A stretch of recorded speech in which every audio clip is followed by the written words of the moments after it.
It was just me for like the first 4 years, and it was, like I said, it was just like a way for me to say we all the time instead of I, because a lot of times, depending on what sort of project you're going for, and especially with public art, it's, you know, your personal agenda kind of puts people off in a different way. So I try not to, try to make it clear that I don't have a personal agenda, that I'm actually trying to work with other artists, the right artists on a specific project. So I've created Pawnworks based off of that. It's really just kind of about chess, more or less. Some say it's like a shop, we have no identity, so it's kind of like a pawn shop for artwork. There's a bunch of different plays. I just like the way the words sound. In my particular style of chess that I play, I like to use pawns a lot. I'm just interested in the philosophy of pawns.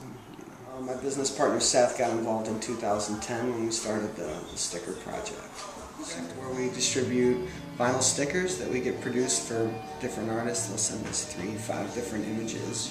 We use these sticker machines over here as like the conduit to for the distribution, but it's we put them in venues like comic book shops, and we have one in Quimby's here, different music venues. We have one in a couple of tattoo shops, 2 different tattoo shops, toys, alternative toy stores, things like that. I've known Lauren through Chicago Urban Art Society, so we found that particular stretch of walls just driving around and thought, who do I know in Pilsen to reach out to get some of this real estate. Reached out to her.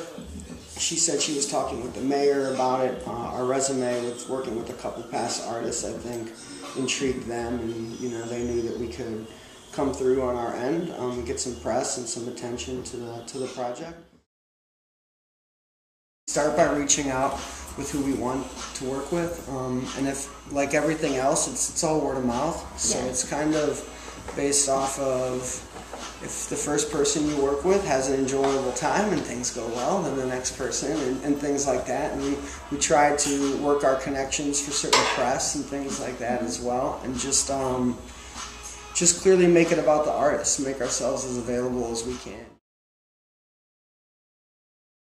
I think we're just going to start focusing on organizing a lot more. There's a lot of opportunities. Now more than ever, we've had artists that we are really into, whose work we like, who aren't from Chicago, who have been making a point to come here on their own dime, which is really interesting. Saying they're in town, wondering if you could point them in the right direction, help with supplies or something like that. So that's been really cool, and as well as a lot of Chicago artists are starting to travel, going to New York City and appearing on, followed street art blogs.